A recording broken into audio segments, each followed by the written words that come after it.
छत्तीसगढ़ में जो है हॉस्टल वार्डन छात्रावास अधीक्षक के 2200 पदों पर जो है भर्ती परीक्षा का नया नोटिफिकेशन जो है जारी हुआ है और इस वक्त की जो है सबसे अच्छी खबर है, सबसे बड़ी भर्ती है।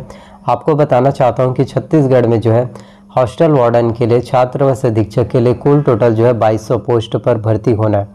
तो जो भी स्टूडेंट, यदि आप हॉस्टल वार्डन बनना चाहते हैं, छात्रावास अधीक्षक बनना चाहते हैं, आप इसे हर एक स्टूडेंट के लिए अच्छी अपडेट है। चाहे पे एक लड़के हो, चाहे पे एक लड़कियां हो, लड़कों और लड़कियां दोनों के लिए ही 2200 पोस्ट हैं।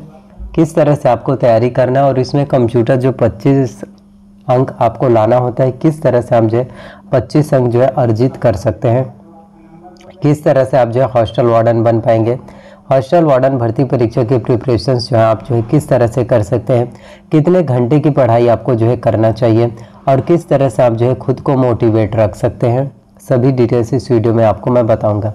देखिए, ये चीज़ मैटर बिल्कुल नहीं करता है कि आप जो है अपना पढ़ाई जो है मॉर्निंग में पढ़ाई कर रहे हैं या फिर आप जो है इवनिंग में पढ़ रहे हैं या फिर आप जो है नाइट में पढ़ रहे हैं, इससे कोई मतलब नहीं होता। काफ़ी स्टूडेंट है जो बहुत ज़्यादा सक्सेसफुल है, कामयाब है, CGPSC हो चाहे UPSC एग्ज़ाम्स को क्वालिफाई करते हैं, लेकिन वो जो है दिन में पढ़ते हैं। बहुत से स्टूडेंट ऐसे हैं जो रात में पढ़ के टॉप करते हैं। तो आपका ऐसा होना चाहिए कि आप जो है किस समय जो है आपके अंदर वो कैपेबिलिटी है कि आप जो है किस तरह से पढ़ाई और किस टाइम पर कर सकते हैं, और किसी का देखा देखी बिल्कुल मत करना और ख़ुद को किसी से कंपेयर मत करना। और 2200 पोस्ट की अगर हम बात करें क्वालिफिकेशंस के, तो इसके लिए जो है 12th पास आउट और साथ में जो एक साल का आपका जो है कंप्यूटर्स कोर्स जो है डेफिनेटली जो है अच्छे से कीजिए, जिसमें आप जो है DCA PGDCA शामिल है। लेकिन काफ़ी स्टूडेंट होते हैं जो DCA PGDCA करते हैं। आपको मैं बताना चाहता हूँ डॉक्टर CV रमन यूनिवर्सिटी में जो है DCA PGDCA मत करना। वहाँ के DCA और जो PGDCA करते हैं उनको कई बार जो होता है छत्तीसगढ़ स्टेट गवर्नमेंट द्वारा मान्यता प्राप्त नहीं होता। तो ऐसी जगह से बच कर रहना जहाँ पर जो है ऐसे कोर्स कराया जाता है। DCA PGDCA में खास तौर पर फर्जीवाड़ा जो है देखने को मिलता है। तो जहाँ से गवर्नमेंट द्वारा अप्रूव्ड है वहीं से जो है आपको वो कोर्स जो है कर लेना है, चाहे आपने ITI कोपा किया हो या फिर आपने जो है PGDCA किया हो या फिर आपने DCA किया हो या BCA या कंप्यूटर साइंस, कोई भी हो, बस मान्यता प्राप्त यूनिवर्सिटी या मान्यता प्राप्त विश्वविद्यालय जो है होना चाहिए, क्योंकि आपकी ज़िंदगी का सवाल है। अगर मान लिया जाए अगर हॉस्टल वार्डन आप बन जाते हैं लेकिन वहाँ पर दस्तावेज परीक्षण हो रहा है, डॉक्यूमेंट को वेरीफाई किया जाता है, तो वहाँ पर अगर आपका कंप्यूटर कोर्स जो 1 साल का बहुत ज़्यादा ज़रूरी रहता है वो कोर्स नहीं रहेगा, तो आपका जो सिलेक्शन रहेगा उसे डिसक्वालीफाई कर दिया जाएगा और आपके जगह किसी अन्य स्टूडेंट का सिलेक्शन हो पाएगा। इसलिए एक छोटी सी सर्टिफिकेट की वजह से आपकी कैरियर नहीं बन पाएगा, क्योंकि आपके ऊपर डिपेंड करता है। इसलिए मेहनत हमें अच्छे से करना। और देखिए, कोई कितना भी आपको गिराने की कोशिश क्यों ना करें, आपको एक चीज़ पर फोकस करना है कि आप मेहनत कर रहे हैं, काम कर रहे हैं, तो आज नहीं तो कल आपको उसका रिजल्ट जो है मिलेगा ज़रूर। आपको मैं बोलना चाहता हूँ, अगर आप कॉलेज में पढ़ाई करते हो या फिर स्कूल में पढ़ाई करते हो, अगर आपके टीचर्स भी बोले कि इसे देखकर ही पता चलता है कि अपनी ज़िंदगी में जो है कुछ नहीं कर पाएगा, इसे कभी भी ज़िंदगी में कोई भी कामयाबी नहीं मिलेगा, इसे बात करने का तरीका पता नहीं है, बहुत सी चीज़ें होंगी जो आपको बोला जाएगा, लेकिन आपको उनकी बातों को बिल्कुल सीरियसली लेना नहीं है। वो लोग यही बोलेंगे कि अपनी ज़िंदगी में जो है कुछ भी नहीं कर पाएगा, क्योंकि वो उतना ज़्यादा इंटेलिजेंट भी नहीं है, ना ही इसे किसी सब्जेक्ट के बारे में नॉलेज है, कुछ भी नॉलेज नहीं है, इसे ज़ीरो है।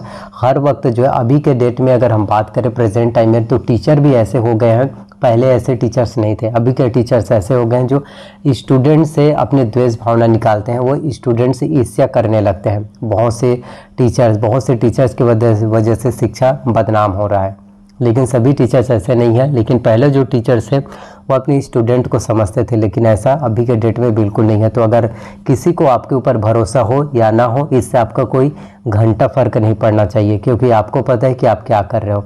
और ये चंद लोग आपकी ज़िंदगी का फैसला करने वाले कोई नहीं होते कि आपको कामयाबी मिलेगा या फिर नहीं मिलेगा, आप अपनी ज़िंदगी में आगे बढ़ोगे या फिर नहीं बढ़ोगे। आपको किसी के लिए नहीं बदलना है, आप जो हो सो हो, आप जो हो वही रहो, किसी के लिए खुद को मत बदलो। और बस जो है मेहनत करो, तैयारी करो, आपका मेहनत ही है जो आपको कामयाबी दिलाएगा। और 2200 पोस्ट जो है आपके कामयाबी दिलाने के लिए काफ़ी ज़्यादा इम्पोर्टेंट है। तो आप में से हर एक स्टूडेंट के लिए अच्छी पोस्ट है। और आपका जो टारगेट होना चाहिए ना कि 2200 पोस्ट है, तो आपका 2200 पोस्ट के बारे में सपना नहीं रहना चाहिए। आपका सिर्फ एक ही गोल होना चाहिए, एक ही लक्ष्य होना चाहिए, एक ही ड्रीम्स होना चाहिए कि एक ही पोस्ट है, मुझे एक ही पोस्ट पर सिलेक्शंस लेना है, मुझे एक पोस्ट चाहिए। 2199 पोस्ट में किसका सिलेक्शन होता है, इससे मुझे कोई फ़र्क नहीं पड़ना चाहिए। आपका गोल अचीवमेंट होना चाहिए, सिर्फ एक ही पोस्ट पर जो है टारगेट होना चाहिए। इस तरह से जब आप मेहनत करोगे, इस तरह से जब आप तैयारी करोगे, तो डेफिनेटली है कि कामयाबी मिलेगा जरूर। टाइम थोड़ा लगेगा, क्योंकि बड़े सफलता को पाने के लिए, बड़ी कामयाबी पाने के लिए, बड़ी छलांग के लिए जो है हमें धीरे से मेहनत करना होता है। एक बांस को उदाहरण देना चाहता हूँ। जो बांस होता है ना, जब आप स्टार्टिंग में उसे लगाते हैं, वो जब आप स्टार्टिंग में लगाते हैं ना, तो 3 से 4 ईयर, 3 से 4 साल में जो है वहाँ पर जो है कुछ नहीं दिखता, बल्कि एकदम छोटे से पौधे दिखाई देते हैं, शायद 2 से 5 इंच, बस अराउंड इतने ही। 3 से 4 साल में उसमें कुछ भी ग्रोथ जो है नहीं दिखाई देता, लेकिन अगले साल आप जो है 1 से 2 साल बाद उसके बाद देखना, वो बांस का पेड़ बढ़ते बढ़ते जो है 22 फीट तक भी हो जाता है। तो ठीक इसी तरह से जब आप ग्रो होंगे ना, तो आपको जड़ें मजबूत करना है, फिर आपको जो है कोई नहीं गिरा सकता। तो भले ही आज आपको कामयाबी नहीं मिला, लेकिन इसका मतलब ये बिल्कुल भी नहीं है कि आपको आने वाले समय में कामयाबी नहीं मिलेगा। फेलियर क्या है?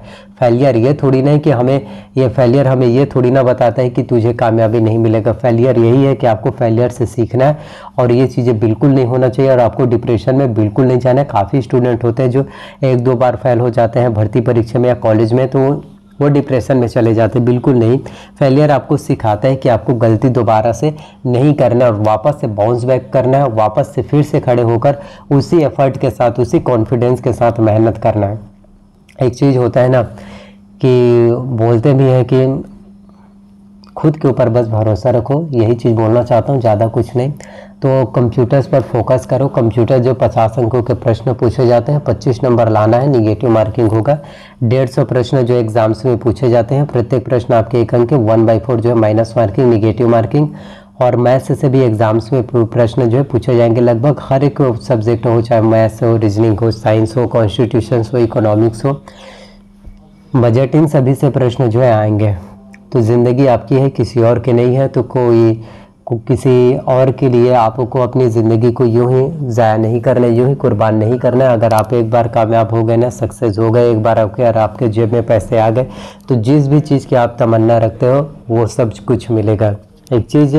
एक लाइन तो आप में से हर एक स्टूडेंट को पता होगा कि अगर सब कुछ मिल जाए ज़िंदगी में तो तमन्ना किसकी करोगे। कुछ अधूरे ख्वाहिशें ही तो ज़िंदगी जीने का मज़ा देती है। तो ठीक यही है। अगर अभी तक कॉम्पिटिशन से एग्ज़ाम्स क्वालिफाई नहीं हुआ, कोई बात नहीं, आपकी ये भी तमन्ना ज़रूर पूरी होगी। और एक बार गवर्नमेंट जॉब मिल गया, फिर जो भी आपकी तमन्ना है वो सभी तमन्ना तुम्हारी पूरी होगी। बस काबिल बनो और पैसे कमाओ, पैसा ही सब कुछ है।